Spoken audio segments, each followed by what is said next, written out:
मुंबई में एक धारावी इलाका था जहाँ पर सब झोपड़पट्टी बनाकर गरीब लोग रहा करते थे। उस इलाके में महेश और उसकी बीवी भी रहा करते थे।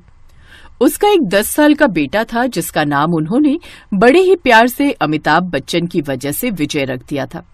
अरे विजय की मम्मी, रात हो गई है, जरा अपने हाथ के गर्मा गर्म बढ़िया मस्त चाय तो बना दो। अभी बनाती हूँ, तब तक आप विजय के साथ खेलो। तभी वहाँ पर पड़ोस की झोपड़पट्टी में रहने वाली एक 8 साल की बच्ची रागिनी आ गई।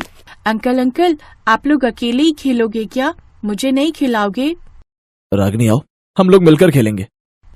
विजय, मैं तो मजाक कर रही थी, मैं यहाँ पर खेलने नहीं आई हूँ, मैं तो आंटी से थोड़ा दूध लेने आई हूँ। हाँ बेटा, अंदर आओ, देखो दूध रखा है, जितना चाहिए ले लो। रागिनी अंदर गई, उसने दूध उठाया और वहाँ से जाने लगी। तभी उसने पलटकर विजय की तरफ देखा और मुस्कुराते हुए कहा, विजय, मैं कल दिन में आऊंगी, फिर दिन में हम लोग खेलेंगे। ठीक है रागिनी, लेकिन कल जल्दी उठ जाना, हमें जल्दी स्कूल पहुँचना है। ठीक है विजय, बाय। रागिनी वहाँ से चली गई, लेकिन विजय का पिता महेश और उसकी पत्नी एक दूसरे को देखकर मुस्कुराने लगे। देख रही हो विजय की मम्मी, रागिनी और विजय बहुत अच्छे दोस्त बन चुके हैं। हाँ, देख रही हूँ, विजय बिल्कुल आप पर ही तो गया है। तो इस तरह विजय के परिवार और रागिनी के परिवार वालों की बहुत अच्छी दोस्ती थी। इसी वजह से विजय और रागिनी के बीच भी बचपन से ही बहुत गहरी दोस्ती थी। दोनों एक साथ ही स्कूल आए जाए करते थे। सब अच्छा चल रहा था। तभी एक दिन अचानक वहाँ पर सुनामी लहर आ गई, जिससे वहाँ की सभी झोपड़पट्टियां समुद्र में बह गई। विजय कहीं दूसरी जगह बह गई। बहते बहते विजय अचानक किसी पत्थर से टकरा गया। उसने उस पत्थर को ही अपना सहारा बना लिया। तभी उसने देखा कि उसी पत्थर से लिपट कर रागिनी भी रो रही थी। विजय, मेरे मम्मी पापा बह गए। रागिनी, मेरे मम्मी पापा भी न जाने कहाँ बह गए। चिंता मत करो, हम दोनों एक दूसरे का सहारा बनेंगे। विजय, मेरे मम्मी पापा बह गए। वो तूफान इतनी तेज था कि कई घंटों तक समुद्र की लहरें वहाँ के इलाके को तबाह करती हुई चली गई। बहुत सारे लोग तो समुद्र के अंदर ही दफन हो गए और दोबारा मिले ही नहीं। रागिनी और विजय का परिवार भी नहीं मिला, लेकिन दोनों अपने माँ बाप को ढूंढते रहे, पर वो कभी नहीं मिले। विजय, मेरा इस दुनिया में अब कोई नहीं बचा, अब तुम मेरा साथ कभी न छोड़ना। रागिनी, मेरा भी इस दुनिया में अब कोई नहीं बचा, अब हम दोनों ही एक दूसरे का सहारा बनेंगे और अपनी जिंदगी बिताएंगे। विजय, मेरा इस दुनिया में अब कोई नहीं बचा, अब तुम मेरा साथ कभी न छोड़ना। रागिनी और विजय किसी अनाथ आश्रम में रहने लगे। धीरे धीरे दोनों जब जवान हुए तब आश्रम की देखभाल भी करने लगे। विजय, जो तुम कहोगे मैं वैसा ही करूंगी। ऐसा करते हैं, हम लोग बाहर कहीं नौकरी ढूंढ लेते हैं, फिर कोई छोटा मोटा घर भी बना लेंगे अलग। विजय बाहर इधर उधर नौकरी ढूंढने लगा, लेकिन उसे एक ढाबे पर वेटर की नौकरी मिल गई। विजय, हम लोग बचपन से एक साथ रह रहे हैं, लेकिन अब हम दोनों जवान हो चुके हैं। अगर कोई हमसे पूछेगा कि हम दोनों का रिश्ता क्या है तो हम उन्हें क्या बताएंगे? रागिनी, मेरे मन में भी कई बार ये सवाल आया, पर मैंने तुमसे कभी कहा नहीं। अगर तुम बुरा ना मानो तो मैं इस रिश्ते को एक नाम देना चाहता हूँ। क्यों ना हम दोनों शादी कर लें? क्या तुम मुझसे शादी करोगी? ये भी कोई पूछने की बात है विजय? मैं तुम्हारे अलावा किसी दूसरे अनजान लड़के के साथ शादी क्यों करूंगी? तो ठीक है, मैंने कुछ पैसे इकट्ठे किए हैं, कल ही हम अपने अनाथ आश्रम चलते हैं और सभी को अपनी शादी की बात बता देते हैं। अगले दिन विजय और रागिनी अपने अनाथ आश्रम में गए और अनाथ आश्रम के मालिक को अपनी शादी के बारे में बता दिया। विजय, मैं तुमसे बहुत खुश हूँ। आज तुमने अपने दम पर अपनी जिंदगी की शुरुआत की है। ये बात सभी अनाथ बच्चों को तुमसे सीखनी चाहिए। हम सब मिलकर तुम दोनों की शादी धूमधाम से करेंगे, चिंता मत करो। कुछ ही महीनों बाद बड़े ही धूमधाम से रागिनी और विजय की शादी। दोनों ही उस जंगल में अब बनी झोपड़पट्टी में अपनी जिंदगी बिताने लगे। फिर एक दिन रागिनी ने कहा, विजय, कब तक हम इस तंबू में रहेंगे? मेरा सपना है कि हमारा भी एक अच्छा सा घर हो। विजय जितना भी कमाता था उसमें से आधी पगार वो अनाथ आश्रम में दान दे देता था और जो पैसे बच जाते थे उससे अपनी जिंदगी चलाता था। लेकिन एक दिन वो ढाबा भी बंद हो गया। रागिनी, ऊपर वाले ने हमारे सर से हमारे माँ बाप का साया छीन लिया। उसके बाद हम अपने दम पर कुछ करना चाहते थे तो नौकरी भी चली गई। विजय, ऊपर वाला जब कुछ करता है ना तो उसके पीछे कुछ बहुत बड़ा कारण होता है। विजय और रागिनी आपस में अपनी परेशानियों को लेकर चर्चा कर ही रहे थे कि तभी वहाँ पर नगर निगम वाले उनके घर आ टपके। तुम दोनों कल ही अपना तंबू हटाकर यहाँ से जगह खाली कर देना। ये जगह सरकार की है, ना कि तुम्हारे बाप की। देखिए, आपको जो भी कहना है प्यार से भी तो कह सकते हैं। बाप पर जाने की क्या जरूरत है? हाँ ठीक है, कल तक अपने तंबू हटा लेना, वरना मैं जबरदस्ती या बुलडोजर चलवाना पड़ेगा। इतना कहकर वो लोग वहाँ से चले गए। तभी थोड़ी देर बाद अनाथ आश्रम का मालिक भी उनके पास आ गया। विजय बेटा, किसी ने जानबूझकर हमारे अनाथ आश्रम में ड्रग्स और अफीम रख दिया और हमारे अनाथ आश्रम पर रेड पड़ गई। वो जगह हमसे सरकार ने छीन ली है। उस आश्रम में रहने वाले सभी बच्चे एक बार फिर से अनाथ हो गए। देखो सारे बच्चे बाहर खड़े हैं, बेचारे कहाँ रहेंगे। कहाँ विजय अभी तक रागिनी के साथ मिलकर अच्छे अच्छे सपने देख रहा था। एक ही पल में सारे सपने चकनाचूर हो गए। बाबा, वो सिर्फ अनाथ आश्रम ही नहीं था, बल्कि हम जैसे अनाथ बच्चों का एक परिवार था। तो हमारा भी फर्ज बनता है इन अनाथ बच्चों की मदद करना। विजय, यहाँ तो हम रह नहीं सकते। चलो हम लोग कहीं दूसरी जगह डेरा डालते हैं, फिर उसके बाद सोचते हैं कि आगे क्या करना है। हाँ रागिनी, तुमने सही कहा। विजय और रागिनी ने अपना सामान उठाया। सभी पैदल ही आगे की राह तलाशने लगे। काफी दूर चलने के बाद जब वे शहर से बाहर निकल गए तो एक पहाड़ी इलाके में उन्हें एक सुनसान जंगल दिखाई पड़ा।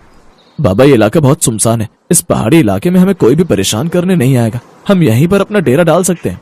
हाँ विजय बेटा, तुमने सही कहा। रात में विजय और रागिनी अपनी झोपड़पट्टी के अंदर आगे के बारे में बात करने लगे।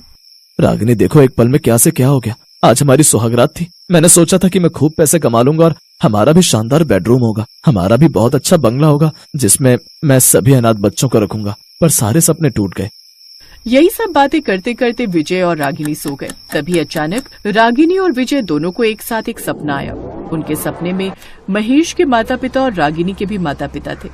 बच्चों, हमें जानकर बहुत खुशी हो रही है कि तुम दोनों ने आपस में शादी कर ली और अपने साथ साथ बहुत सारे अनाथ बच्चों की देखभाल कर रहे हो। इसीलिए परमात्मा ने हमें तुम्हारी मदद करने के लिए भेजा है। तभी अचानक पीले रंग की बहुत तेज रोशनी हुई, लेकिन जब उन लोगों ने अपनी आंखें खोली तब वो लोग उस झोपड़पट्टी में नहीं बल्कि सोने और चांदी के बेड पर थे। विजय सोने के बेड पर था और रागिनी चांदी के बेड पर। विजय, ये सब क्या हो गया? मेरे सपने में हमारे माँ बाप आए थे। क्या तुमने भी ऐसा सपना देखा? हाँ रागिनी, मेरे सपने में भी हम दोनों के माँ बाप आए थे और ये चमत्कार उन्होंने किया है। चलो बाहर चलकर देखते हैं। विजय और रागिनी जब बाहर निकले तब उन्हें अपनी आंखों पर भरोसा ही नहीं हुआ। बाहर से उन्होंने देखा तो एक बहुत बड़ी हवेली बनी थी। बच्चों, तुम दोनों ने मौत से लड़कर खुद को तो बचाया ही और एक दूसरे का साथ दिया। बचपन से तुम दोनों ने अपनी दोस्ती नहीं छोड़ी। यहाँ तक कि हमारे अनाथ बच्चों को भी तुम लोग पाल रहे हो। इन सब का फल तो तुम्हें मिलना ही था। विजय, मैंने कहा था ना कि ऊपर वाला जो भी करता है अच्छे के लिए करता है। भगवान ने हमारे माँ बाप के जरिए ये चमत्कार किया है। इस हवेली में धन दौलत सब कुछ है। विजय ने उस हवेली में एक अनाथ आश्रम और एक बहुत बड़ा होटल खोल लिया और खुशी खुशी अपनी जिंदगी बिताने लगे।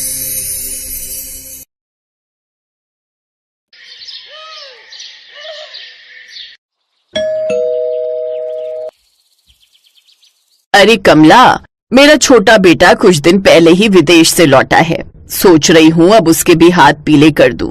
कोई अच्छी लड़की हो तो बताना। अरे वाह, निशांत विदेश से लौट आया। फिर तो उसके लिए कोई बड़े अमीर घर की लड़की ढूंढनी पड़ेगी। तेरी बड़ी गरीब बहू की तरह नहीं जो बस 2 जोड़ी कपड़े में ही ससुराल चली आई। अब मुझे देख, अमीर बहू लाई हूँ तो सब सामान आया है दहेज में। ये जिस एसी की तू ठंडी ठंडी हवा खा रही है ना, ये भी मेरी बहू के दहेज में ही आया है। मैंने तो इसे हॉल में लगवा दिया ताकि सब इसका इस्तेमाल करे। चलो बढ़िया है, एक मैं हूँ जिसकी गरीब बहू कुछ नहीं लाई। लेकिन अब तो मेरी सारी उम्मीदें अपनी छोटी बहू से ही है। तू कोई अच्छी अमीर घर की लड़की ढूंढना मेरे निशांत के लिए। अरे तुम चिंता मत करो, निशांत के लिए तो मैं एक बड़े घर की लड़की का रिश्ता ही लेकर आऊंगी। ऐसे ही समय बीता। एक रोज कमला एक बड़े घर की लड़की का रिश्ता निशांत के लिए लेकर आती है। देख तो विमला, लड़की कितनी सुंदर है, ऊपर से अमीर घर से भी है, अपने माँ बाप की इकलौती है, खूब दहेज मिलेगा। बोल तो बात करूं। अरे नेकी और पूछ पूछ, तू जल्दी से बात बढ़ा, हम कल ही चले जाएंगे देखने। विमला एक लालची औरत थी। उसके बड़े बेटे ने अपनी पसंद की गरीब लड़की से शादी की थी, इसलिए उसके दहेज में कुछ नहीं आया था। इसलिए विमला हमेशा उससे नाराज रहती थी और अब उसने ठान लिया था कि वो अपने छोटे बेटे के लिए बड़े घर की लड़की ही लाएगी। बात आगे बढ़ी। फिर वो अपने बेटे के लिए सोनिया को दुल्हन बनाकर घर ले आई। आओ मेरी प्यारी बहू, इस घर में तुम्हारा स्वागत है। हाय कितनी सुंदर है मेरी छोटी बहू, बिल्कुल परियों जैसी। सोनिया दहेज में खूब सारा सामान लेकर आती है, जैसे एसी, फ्रिज, वॉशिंग मशीन और भी बहुत सा सामान। विमला अपनी लोभी आंखों से वो सब देखती है तो खुश हो जाती है। फिर विमला उसे उसके कमरे में ले जाती है। ओफो, इस कमरे में तो एक एसी भी नहीं है। मैं इस कमरे में कैसे रहूंगी? माँ जी, आप जल्दी से मेरे दहेज में आया हुआ एसी मेरे कमरे में इंस्टॉल करवा दीजिए। बहू, तुम्हारे कमरे में एसी? लेकिन मैं तो सोच रही थी इसे हॉल में लगवा दूं। वो क्यों भला?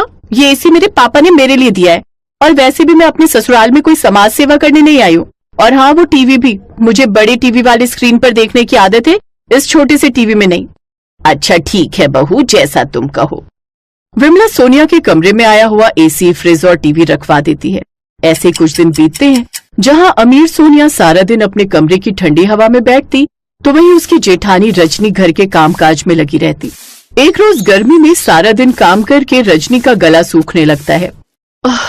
गर्मी में काम करके गला सूखने लगा है, ठंडा पानी पीने की इच्छा हो रही है। रजनी सोनिया के कमरे में जाकर फ्रिज से पानी निकालकर पीने लगती है। आहा, ठंडा पानी पीकर कितना सुकून मिला है। लेकिन तभी सोनिया बाहर से शॉपिंग करके आ जाती है।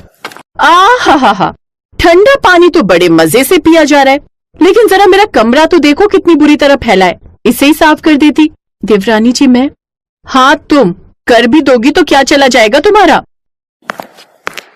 ठीक ही तो कह रही है छोटी बहू, वो बेचारी शॉपिंग करके थक कर आई है, तो तुम उसका कमरा साफ कर दोगी तो कौन सा गुनाह हो जाएगा। चल अब जल्दी से इसका कमरा साफ करके झाड़ू लगा दे, और हाँ, फिर फिनाइल डालकर पोछा भी लगा देना। जी माँ जी। सोनिया को अपनी अमीरी और सुंदरता पर बड़ा घमंड था, तो वहीं रजनी दिल की बहुत अच्छी थी, लेकिन उसकी ये अच्छाई किसी को नजर नहीं आती, और उसकी सास हमेशा उसको बुरा भला सुनाती रहती। एक रोज सोनिया सज धज कर तैयार होकर फिल्म देखने जा रही होती है। उसे देख रजनी ने कहा, देवरानी जी, मुझे भी बड़े दिन हो गए बाहर गए हुए, और मैंने तो आज तक सिनेमा हॉल भी नहीं देखा। अगर आपको बुरा ना लगे तो क्या मैं भी आपके साथ चलूं? तुमने अपनी शक्ल भी देखी है, ऊपर से कपड़े तक पहनने का सेंस तो है नहीं तुम्हें। अगर मैं तुम्हें अपने साथ ले कर गई तो जानती भी हो मेरी इतनी इंसल्ट होगी, इसलिए ज्यादा बकबक मत करो और वही करो जो तुम्हारी औकात है, इस घर के काम। सोनिया के चिल्लाने की आवाज सुनकर विमला वहां जाती है। क्या हुआ?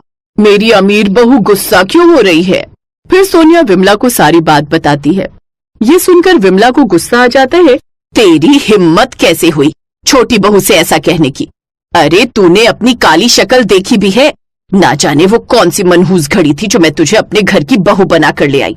चल जा, घर में इतने सारे काम पड़े हैं, उन्हें खत्म कर, फिल्म देखने जाएगी मनहूस कहीं की। रजनी रोते हुए वहां से चली गई और घर के काम करने लगी। गरीब और काली रजनी के साथ हमेशा ऐसे ही होता था। ऐसे ही समय बीतता है। कुछ समय बाद दोनों बहुओं का जन्मदिन आने वाला था। उन दोनों का बर्थडे एक ही दिन आता था। विमला अपनी छोटी बहू के लिए महंगी सी साड़ी लेकर आती है। ये ले सोनिया बहू, तेरा इस घर में पहला जन्मदिन है ना, तो उस दिन तू ये साड़ी पहन लेना। ये साड़ी माँ जी? क्यों, पसंद नहीं आई क्या? सोनिया बुरा सा मुंह बनाते हुए कहती है। नहीं, इतनी बुरी भी नहीं है। लेकिन वो क्या है ना, शादी के बाद ही मेरा पहला बर्थडे है ना, तो डैड ने मेरे लिए स्पेशल चांदी का सूट बनवाया है एक महंगे फैशन डिजाइनर से, तो इस बार तो मैं वही पहनूंगी। हे राम, चांदी का सूट? फिर तो मेरी बहू उसमें बिल्कुल परियों जैसी लगेगी। घर के कामों में लगी हुई रजनी उनकी बातें सुन रही थी। उसे ये जानकर बहुत बुरा लगता है कि उसकी सास उसके लिए कुछ भी नहीं लाई। जन्मदिन तो मेरा भी है, लेकिन माँ जी मेरे लिए आप कुछ नहीं लाई। अगर एक सस्ता सा सूट मेरे लिए भी ले आती तो मुझे कितना अच्छा लगता। ए काली कलूटी गरीब कहीं की, तुझे कितनी बार समझाया है तू इस घर की नाम की बहू है, लेकिन औकात तेरी नौकरानियों जैसी है। आहा, सूट चाहिए महारानी को, जैसे तेरे बाप ने तो मुझे संदूक भरकर खजाना दिया है ना। और अब मुझसे खुद को कंपेयर करना बंद करो। और हाँ, माँ जी ने मेरे पहले बर्थडे के लिए बहुत सारे लोगों को इनवाइट किया है, तो जन्मदिन के दिन सारे घर की सफाई करके उसको सजाकर और अच्छे अच्छे पकवान बनाकर तुम यहाँ से निकल जाना, समझी? क्योंकि मैं नहीं चाहती कि मेरी फ्रेंड्स को पता चले कि तुम जैसी गरीब और काली औरत मेरी जेठानी है। उस दिन रजनी बहुत रोती है। उसका पति मनीष दूसरे शहर में नौकरी करता था, इसलिए उसकी तरफदारी करने वाला वहाँ कोई नहीं था। सुबह जल्दी उठकर रजनी सारे घर की सफाई करती है, फिर सारे घर को दुल्हन की तरह सजाती है, जिसके बाद वो तरह तरह के पकवान बनाती है। अपने बर्थडे पर सोनिया अपने पापा का दिया हुआ चांदी का सूट पहनती है और सज धज कर तैयार हो जाती है तो वहीं बेचारी रजनी पुरानी सी साड़ी पहने हुए होती है। अरे वाह, मेरी बहू तो आज इस चांदी के सूट में बिल्कुल चांद का टुकड़ा लग रही है। हाय, नजर ना लगे इसे किसी की। जन्मदिन बहुत बहुत मुबारक हो बहू। थैंक यू माँ जी। और तू, सारा काम हो चुका है तो तुम्हारी अब यहाँ कोई जरूरत नहीं है। अब तुम यहाँ से चली जाओ और जब पार्टी खत्म हो जाए तब अपनी ये मनहूस सी शक्ल लेकर चली आना सफाई करने। रजनी अपनी किस्मत को कोसती हुई घर से निकल जाती है। कुछ दूर चलकर वो जंगल में पहुंच जाती है और थक हार कर एक पेड़ के नीचे बैठ जाती है। मेरे काले और गरीब होने के कारण मेरी सास और देवरानी मुझसे कितनी नफरत करती है। हर पल मुझे ताने देती हैं। वो खुद से ये सब बातें कर ही रही होती है कि तभी उसकी नजर सामने फंसे एक खरगोश पर जाती है जो कि दलदल में फंसा हुआ होता है और डूबने ही वाला होता है। अरे ये क्या, ये तो इसमें डूब जाएगा, मुझे इसकी जान बचानी होगी। रजनी जल्दी से उस खरगोश की मदद करती है और उस खरगोश को बाहर निकालती है, लेकिन अचानक उसका पैर फिसल जाता है और वो खुद ही उस दलदल में डूबने लगती है। बचाओ, कोई बचाओ मुझे। तभी अचानक उस दलदल के पास लगे पेड़ से एक पीले रंग का सोने का सूट रजनी के ऊपर आकर गिर जाता है जो कि काफी मजबूत था। उस सूट को पकड़कर रजनी दलदल से बाहर आ जाती है। तभी अचानक से वो सूट बोलने लगता है। आज के बाद तुम्हारी जिंदगी में कोई भी तकलीफ नहीं रहेगी। तुम बहुत नेक दिल इंसान हो। तुमने अपनी जान खतरे में डालकर उस खरगोश की जान बचाई है। अरे ये क्या, तुम तो बोलते भी हो, भला ये कैसा चमत्कार है? हाँ, मैं एक जादुई सोने का सूट हूँ जो परीलोक से आकर इस पेड़ पर फंस गया था और तभी आजाद हो सकता था जब मैं किसी नेक दिल इंसान की मदद करूँ और उसके पास ही रहूँ। अब तुम एक बार मुझे पहन कर देखो, तुम्हारी सारी तकलीफें खत्म हो जाएंगी। उसकी बात मानकर रजनी उस सूट को पहन लेती है, जिसे पहनते ही वो बहुत ही खूबसूरत हो जाती है। रजनी बहुत खुश होती है। वो सोने का सूट पहनकर अपनी देवरानी की बर्थडे पार्टी में पहुंचती है, जहां सभी उसे देखकर हैरान रह जाते हैं। ये क्या, तुमने सोने का सूट पहना है और तुम इतनी खूबसूरत कैसे हो गई? रजनी सबको सारी बात बताती है। ये सुनकर सोनिया चिढ़ जाती है। अब उस सोने के सूट की मदद से रजनी खुद का बड़ा घर बना लेती है जिसमें ऐशो आराम की हर चीज होती है। अब उस घर में वो अपने पति के साथ खुशी खुशी रहती है। हेलो दोस्तों, कैसे हैं आप सब? हमारी कहानियाँ देखने के लिए हमारे चैनल को सब्सक्राइब कीजिए और हाँ, बेल आइकॉन पर क्लिक करना मत भूलिएगा।